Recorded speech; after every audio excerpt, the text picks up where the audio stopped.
Hey guys, Zach here with Sherpa Equipment Company. Today, we're going to show you how to install your new capital rack onto your 6th Gen 4Runner. First step we always recommend doing, open the box up and make sure you've got all of your components. First step in removing the factory rack is going to be pulling these plastic covers off. There's going to be one at each of the 4 corners, and I usually recommend 2 trim tools to get them off. The first one you're going to take, it's going to go under the front of it. The second one, you'll find this seam along the back.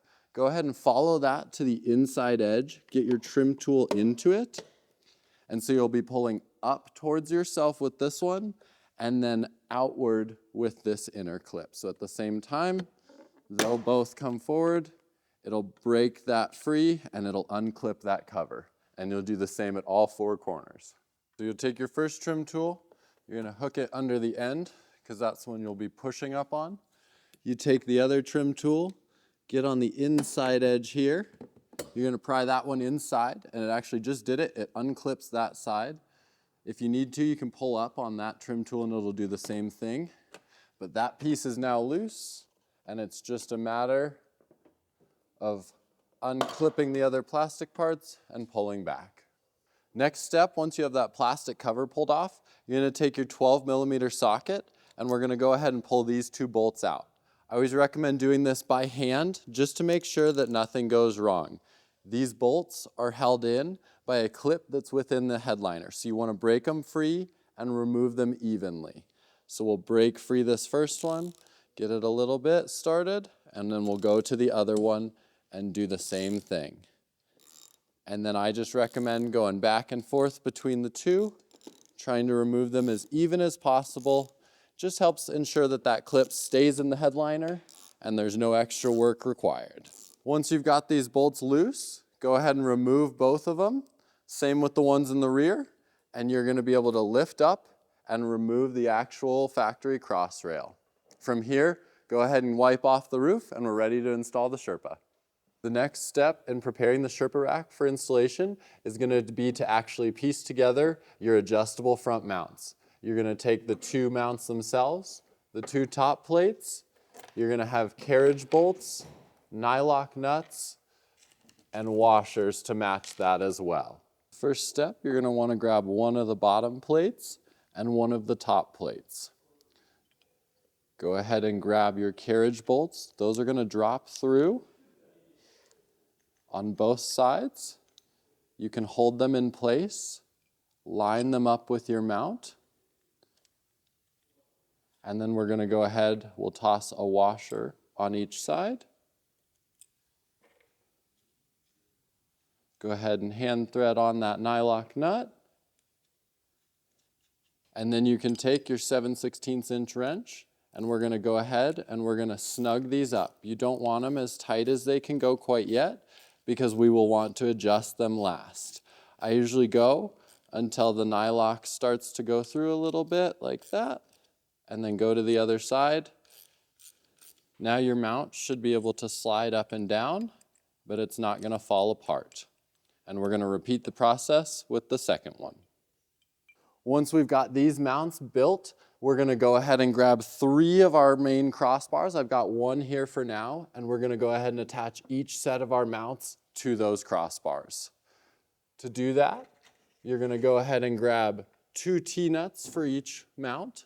You can roll them in from the top if you'd like, or slide them in from the end, whatever's easier right now. Go ahead and line those up, and then we're going to get ready to attach that mount. I'm going to go ahead and grab 2 of my silver stainless steel hex head bolts here, and then those are what I'm going to use to attach the mount itself. Go ahead and just hold the mount in place, lined up with those T-nuts, and hand thread that bolt in. That'll hold it in place. I usually recommend leaving them just a little loose so you can slide along the crossbar as needed during the installation. And you'll do the same thing on the other side as well. We're going to grab another crossbar and we're going to repeat the process with the middle and the rear mounts. The middle mounts are going to be designated with an M, and the rear mounts are going to be designated with an R. When you get to the rear mounts, you're going to notice that they each have a small chamfered corner and a small rounded corner. You just want to make sure that as you attach them to the crossbar, like this for example, both of the chamfered edges are faced the same way and both of the rounded edges are faced the same way. Before installing those main mounting crossbars, I usually recommend installing both the seals and the spacers beforehand. I usually recommend taking each individual spacer. You'll notice that the little white caps are sticking through the roof, right where the mounting bolts are going to go. You're going to take that spacer and you're going to put it over that white cap. Sometimes you got to kind of roll it on a little bit, but it'll clip on into place and then it'll stay there. And you'll do the same with both of those. Until you've got both of those installed, you'll grab your rubber spacer. They are not directional or location specific on this rack, so go ahead and grab any of them. Go ahead and line them up over the actual spacers, and then you're just going to simply push it down. Now you've got your seal installed. You're going to repeat the process on the other 3 mounting locations. Now we're going to go ahead and get those main mounting crossbars installed. If you're by yourself, I usually recommend grabbing a towel and putting it on the opposite side of the side you're going to be working on when you set the crossbar down. The first step is that rear crossbar. Again, remember you're going to want to make sure that those chamfered edges are facing the same way and they're actually going to face forward on the vehicle. So we're going to go ahead, make sure that those are in place. I've got my towel on the other side to protect the paint, and then I set it down. Again, chamfer facing forward, chamfer facing forward, and then we're going to go ahead and get those main mounting bolts installed. Once you've got the crossbar mounted, we're going to go ahead and grab our main mounting bolt, one of those bonded washers. It's got the rubber on the bottom, the washer on the top side. Go ahead and insert your bolt through that. It is going to be kind of tight. That is normal. And then we're going to open up our Loctite. I actually only recommend using this on the main mounting bolts that we're doing here. Put a little bit on there. And then you're just going to insert the bolt and hand thread it tight for now. Repeat the process on the rear hole and then the passenger side mount as well. We're going to repeat the same process on the other side. Similarly, slide those bonded washers onto your mounting bolts. Line up your mount. We're going to put a little bit of Loctite on these main mounting bolts and then hand thread them in. And once you've got both of those hand tight, we can go ahead and grab our 7/16 inch wrench, and we're going to go ahead and get these tightened down. We're going to grab our 13 millimeter wrench, and we're going to go ahead and start tightening these. Similar to with our removal, I usually recommend going back and forth as they snug down, just to ensure that you've got a good seal throughout the whole mount. There is no exact torque spec to tighten these down to, but you'll feel them start to tighten up as you snug down. You're going to want to keep an eye on the actual rubber part of the bonded washer, as well as the flat washer above. You'll want to make sure that that washer starts to flatten out, but doesn't squish inward, and then the bonded rubber will actually start to ooze out a little bit. This is a good example right here. I'll give a little bit more of a turn, and we've got good ooze on that whole mount, similar with this back one. Once you've got these bolts hand tight, we can go ahead and take our 13 millimeter wrench and get them tightened all the way down. Once that rear crossbar is installed, you're going to repeat the process with the middle one. Just a friendly reminder, I've got an extra mount here. You're going to want to make sure the chamfered edge, not the rounded edge, is facing forward on the vehicle. So the flat edge faces the front of your vehicle. Once you've got all 4 of those mounts installed, I usually recommend torque painting them just so that you know where they're at and they don't move. And then we're actually going to take the crossbars and we're going to make sure they're centered up. On this rack, I've found it easiest to put a tape measure at the end of the mount underneath the crossbar and measure to the end of the crossbar. What you're going to want to do is make sure that the measurement on this side matches the measurement on the driver's side. Sometimes it'll take a few tries. You just have the bolts below nice and loose so you can slide the crossbar back and forth as needed, and then we're just going to tighten them once we have those even. Now we're ready to get the side plates installed on the rack. If you're by yourself, I always recommend putting a towel down towards the front. That way you can protect the paint. You'll grab the side plate, line it up, kind of figuring out where you're going to install it. And then I usually recommend holding it kind of from behind. That way your fingers are beneath the rack, protecting the paintwork as well. And so we'll come in, and I use that towel as a pressure point, and then I'm just going to hand thread these in. Once you have them both attached, go ahead and insert the other bolt. So you've got 2 bolts per crossbar. You're going to want to leave the side plate loose. That way you can move it back and forth to adjust the rack. We'll do the same process on this side. Now that we've got the side plates on the rack, we're going to go ahead and prep our last crossbar with the fairing. That way we can get the rest of them installed. To do this, I usually recommend putting your fairing and the crossbar in line with each other. You're going to grab 6 T-nuts. There's going to be 2 in the center, 2 on each outer edge, and those are what's going to secure the fairing to the crossbar. You can roll them in or slide them in. Center ones are easiest if you just roll them in like that. You'll take your wind fairing and you're just going to set it right on top of that crossbar. As you slide the wind fairing back and forth, you can see those T-nuts below. That's what we're attaching it to. You're going to take your 1/2-inch socket button bolts and thread those right into the T-nut. Keep these semi-loose for now so that you can line it up. Like right now, my T-nut's not quite lined up, but I'm going to slide it over, and now I can insert the other bolt.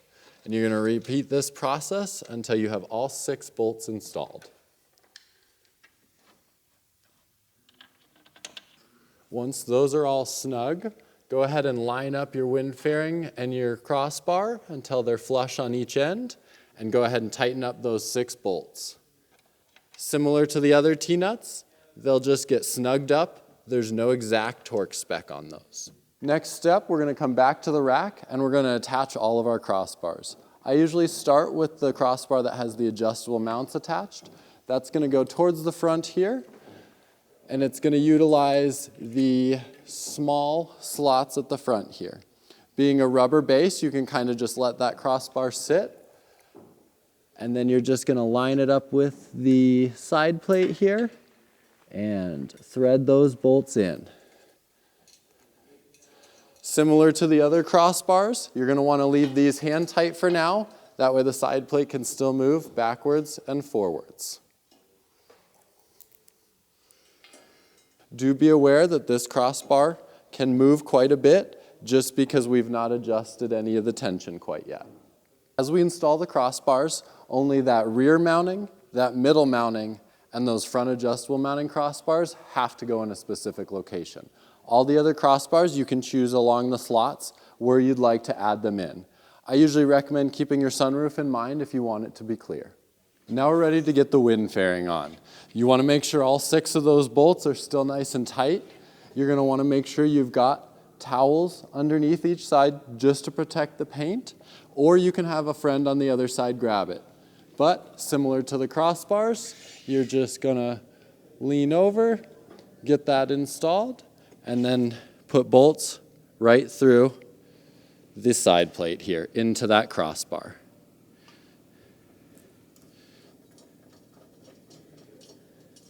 Similar to all the other hardware, you're going to leave these hand tight for now. This one, we can go ahead and tighten into place for now. I usually recommend lining up the wind fairing with the bottom edge of the side plate to start. This may get adjusted as you're driving for wind noise and any variation there. And then I will repeat the process on the other side to keep the fairing even with this side. Once that's complete, we're actually going to move back to the adjustable mounting crossbar right here. What I usually recommend doing is going ahead, centering it up in these slots. You can have it all the way forward if you'd like, or all the way back. I usually recommend in the middle, just as a good starting point to get good tension. Now we're going to go ahead and adjust these front adjustables so that the rack isn't going to be loose up there anymore.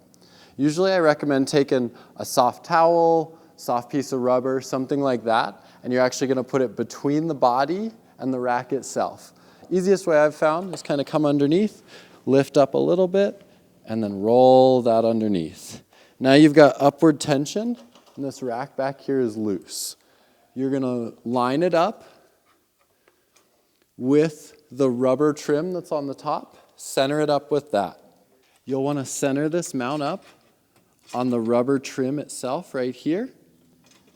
I usually just take both hands, line it up, just visually, and then we're going to tighten the 2 mounting bolts up top here first. I usually do them by hand just to be safe, and then with the actual wrench.